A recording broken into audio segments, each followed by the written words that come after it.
गुजरे ऐसी हर रात रात हो ख्वाहिशों से बात बात आशाएं लेकर सूरज से आग आग गाए जा अपना राग राग आशाएं कुछ ऐसा करके दिखा।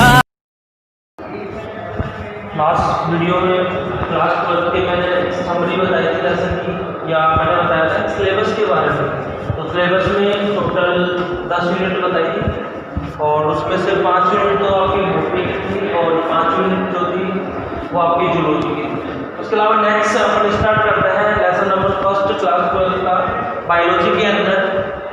सबसे पहले लेसन के नाम की बात करें तो लेसन का नाम है आवर्तबीजी पादपों में जनन, और इसको इंग्लिश में बोलते हैं रिप्रोडक्शन इन एंजियोस्पर्म प्लांट। सभी बच्चे ध्यान से देखिएगा कि सबसे पहले इसका मीन्स क्या होता है, कि आवर्तबीजी का मतलब क्या होता है। तो आवर्तबीजी का मतलब होता है कि ऐसे पादप जिनमें बीज का फॉर्मेशन होता हो और बीज भी कैसे होते हो, आवरण के द्वारा घिरे हुए होते हो, तो ऐसे प्लांटों को नाम दिया जाता है आवर्तबीजी पादप नाम दिया जाता है।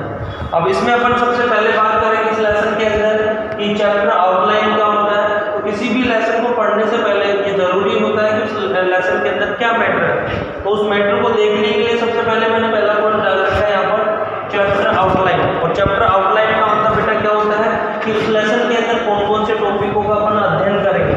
तो चैप्टर आउटलाइन के अंदर अगर मैं बात करूँ तो सबसे पहला पॉइंट अपन पढ़ेंगे इंट्रोडक्शन, परिचय। और इस परिचय के अंदर मैं आपको बताऊंगा कि आवर्तबीजी पादपों में जनन का टाइप क्या होता है, आवर्तबीजी पादपों का मुख्य शरीर क्या होता है, उन सब के बारे में भी चर्चा करेंगे। नेक्स्ट दूसरा पॉइंट दे रखा है कि आवर्तबीजी पादपों में जनन का टाइप दे रखा है 1.2 पॉइंट के अंदर अलैंगिक जनन, जिसको एसेक्सुअल रिप्रोडक्शन के नाम से भी जाना जाता है। तो इंट्रोडक्शन कंप्लीट होने के बाद सेकंड जो पॉइंट पढ़ेंगे अपन इस लेसन के अंदर, उस पॉइंट का नाम है एसेक्सुअल रिप्रोडक्शन, अलैंगिक जनन। फिर अलैंगिक जनन के टाइप भी दे रखे हैं यहाँ पर। पहला टाइप जो दे रखा है 1.3 में वो है नेचुरल वेजिटेटिव प्रोपेगेशन। इसका मीन्स होता है प्राकृतिक कायिक प्रवर्धन। नेचुरल वेजिटेटिव प्रोपेगेशन हिंदी में बोलते हैं प्राकृतिक कायिक प्रवर्धन। उसके अलावा फिर सेकंड अगर पॉइंट की बात करें अपन इस लेसन के अंदर तो वो है कृत्रिम कायिक प्रवर्धन, जिसको आर्टिफिशियल वेजिटेटिव प्रोपेगेशन के नाम से भी जाना जाता है। ये वैसे एक तरीके से कायिक प्रवर्धन के टाइप होते हैं, या अपन यूं भी कह सकते हैं अलैंगिक जनन के प्रकार होते हैं। कौन कौन से, प्राकृतिक कायिक प्रवर्धन और एक होता है कृत्रिम कायिक प्रवर्धन।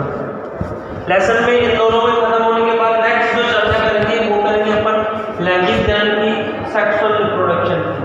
तो एक तरीके से चैप्टर आउटलाइन के अंदर आपके 5 पॉइंट हो गए। सभी इन पॉइंटों को अच्छे से याद कर लेना, क्योंकि इसी के हिसाब से लेसन की अपन स्टार्टिंग करेंगे।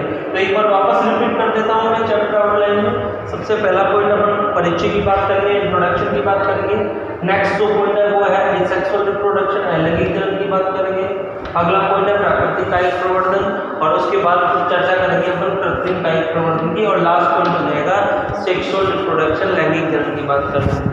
चैप्टर आउटलाइन जैसे ही कंप्लीट होगी तो हम पहले पॉइंट को वापस उठा लेंगे यहाँ से।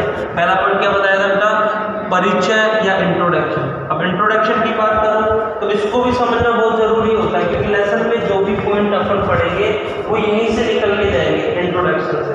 तो इंट्रोडक्शन की बात करूँ तो सबसे पहला पॉइंट मैंने यहाँ पे लिख रखा है बेटा स्पोरोफाइट, बीजाणुउद्भिद। यहाँ सबसे पहला पॉइंट दे रखा है स्पोरोफाइट। स्पोरोफाइट का मतलब क्या होता है, सबसे पहले तो ये चीज समझना जरूरी है। नाम से ही पता लग रहा है, देखो बीजाणुउद्भिद, बीजाणु को उद्गम करने वाला, या अपन ये भी बोल सकते हैं origin of spore. Origin of spore का मतलब क्या हो गया कि ऐसी संरचना जो बीजाणु का निर्माण करती हो उसे क्या कहते हैं, बीजाणुउद्भिद कहते हैं। नाम से ही पता लग रहा है, इसको कोई रटने की जरूरत नहीं है बेटा, वापस देख लेना। बीजाणुउद्भिद ऐसी संरचना जो किसका निर्माण करती हो, बीजाणु का निर्माण करती हो। तो अपन लिख सकते हैं यहाँ पर, देखो बीजाणु उत्पन्न करने वाली संरचना, क्या बोल सकते हैं, बीजाणु उत्पन्न करने वाली संरचना। उत्पन्न करने वाली संरचना क्या कहलाती है, बीजाणुउद्भिद कहलाती है। तो ये चीज भी आप दिमाग में याद रख सकते हो कि ऐसी संरचना जो किसका फॉर्मेशन करती हो, बीजाणु का फॉर्मेशन करती हो, उसे बीजाणुउद्भिद कहते हैं। अब इसकी गुणिता क्या होती है, तो गुणिता मैंने सामने लिख रखी है कि स्पोरोफाइट जो होता है वो डिप्लॉइड होता है। डिप्लॉइड तो सबसे पहला पॉइंट देखो इंट्रोडक्शन में, इस लाइन को वापस रिपीट करना। परिचय में मैंने बताया कि जो आवर्त बीजी पादप होते हैं उनका मुख्य पादप शरीर क्या होता है, स्पोरोफाइट। या अपन ऐसे भी बोल सकते हैं कि आवर्त बीजियों का जो शरीर होता है ना वो क्या कहलाता है, स्पोरोफाइट कहलाता है, बीजाणुद्विद कहलाता है। बीजाणुद्विद का मतलब सुन लेना, बीजाणु उत्पन्न करने वाली संरचना को बीजाणुद्विद कहते हैं। यह संरचना द्विगुणित होती है, 2n होती है। फिर बात आती है कि संरचना से और किसका निर्माण होगा, तो बीजाणुद्विद से या स्पोरोफाइट से रूट स्टेम लीफ का निर्माण होता है। या आप ये भी बोल सकते हैं कि स्पोरोफाइट जो है वो जड़ तना पत्ती को धारण करता है। कि स्पोरोफाइट के अंदर क्या क्या पाया जाता है, जड़ भी पाई जाती है, तना भी पाया जाता है और लीफ भी पाया जाता है। तो ये सेंटेंस मैंने लिख रखा है यहाँ पर कि स्पोरोफाइट पे रूट स्टेम लीफ का फॉर्मेशन होता है या रूट स्टेम लीफ पाई जाती है। इसके अंदर बीजाणुद्विद के अंदर जड़ तना पत्ती पाई जाती है। तो ये पहला सेंटेंस कवर हो गया। फिर दूसरा पॉइंट कि जो बीजाणुद्विद होता है वहां पर प्रेरोह के द्वारा पुष्प का निर्माण होता है। किसका निर्माण होता है, प्रेरोह, तने वाला भाग होता है उसका। तो प्रेरोह से किसका फॉर्मेशन होता है, पुष्प का निर्माण। या फिर ये ऐसे भी बोल सकते हैं प्रेरोह पुष्प को धारण करता है। और जब पुष्प का वर्ड आ जाए, नाम आ जाएगा तो हमको पता है कि पुष्प में ही नर जनन अंग और मादा जनन अंग पाए जाते हैं।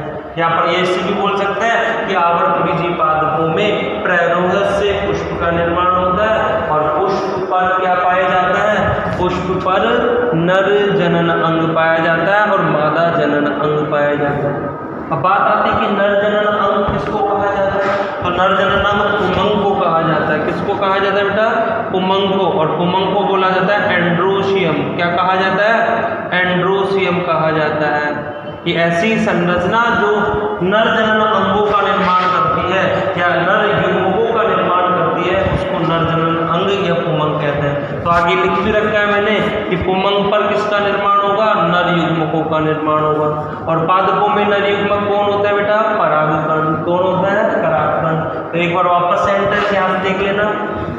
पुष्प का निर्माण होता है कहाँ पर, प्रेरोह पर। और पुष्प पर क्या पाया जाता है, नर जनन अंग पुमंग पाया जाता है, मादा जनन अंग जायांग पाया जाता है। जनन अंगों का मतलब क्या हो गया कि जो संरचना नर युग्मक का निर्माण करती है उसको नर जनन अंग कहते हैं और जो संरचना मादा युग्मक का निर्माण करती है उसको मादा जनन अंग कहते हैं। अब बात आती है प्लांटों की, बात चल रही है यहाँ पर आवर्त बीजी पादपों में। तो हल्का सा ये भी देख लेते कि पादपों में नर युग्मक क्या होता है। तो नर युग्मक किसको कहते हैं, पादपों में परागकणों को नर युग्मक कहते हैं। या आप ऐसे भी बोल सकते हैं परागकणों के अंदर नर युग्मक का निर्माण होता है। मादा युग्मक किससे कहते हैं, तो मादा युग्मक अंडे को कहते हैं। किसको कहते हैं, अंडे को कहते हैं। फिर मैंने यहाँ पर दे रखा है कि नर युग्मक और मादा युग्मक, नर युग्मक तथा मादा युग्मक दोनों रिप्रेजेंट करते हैं या प्रतिनिधित्व करते हैं किसका, युग्मकोद्भिद का। अब ये युग्मकोद्भिद क्या होता है, देखो अलग सेम वर्ड है, यहाँ बीजाणुद्भिद है वहाँ युग्मकोद्भिद है। तो इसका मतलब भी समझ लो कि युग्मकोद्भिद का मतलब क्या होगा। तो इसका मतलब होता है युग्मक उत्पन्न करने वाली संरचना। क्या हो जाएगा, युग्मक उत्पन्न करने वाली संरचना। करने वाली संरचना क्या कहलाएगी, युग्मकोद्भिद कहलाती है। जैसे यहाँ पर बताया था अभी थोड़ी देर पहले, बीजाणुद्भिद किसे कहते हैं कि ऐसी संरचना जो बीजाणु का निर्माण करती हो उसे बीजाणुद्भिद कहते हैं। तो यहाँ पर क्या हो जाएगा कि ऐसी संरचना जो किसका निर्माण करती हो, युग्मकों का निर्माण करती हो उसे क्या कहते हैं, युग्मकोद्भिद कहते हैं। या अपन ये भी बोल सकते हैं युग्मक धारण करने वाली संरचना युग्मकोद्भिद कहते हैं। अब युग्मकोद्भिद संरचना में कैसी होती है, अगुणित होती है, अगुणित होती है, एन होती है। और अगुणित के साथ साथ ये युग्मकोद्भिद अल्पजीवी भी होती है। मतलब अल्पजीवी नाम क्यों दिया, क्योंकि इसका जीवन यापन करने के लिए, इसको जीवन यापन करने के लिए किस पे डिपेंड होना पड़ता है, स्पोरोफाइट पर डिपेंड होना पड़ता है, बीजाणुद्भिद पर डिपेंड होना पड़ता है। क्योंकि बीजाणुद्भिद ही रूट स्टेम लीफ को धारण करता है, अतः भोजन, जल, आवास ये सब का जो फॉर्मेशन करेगा वो ये करेगा।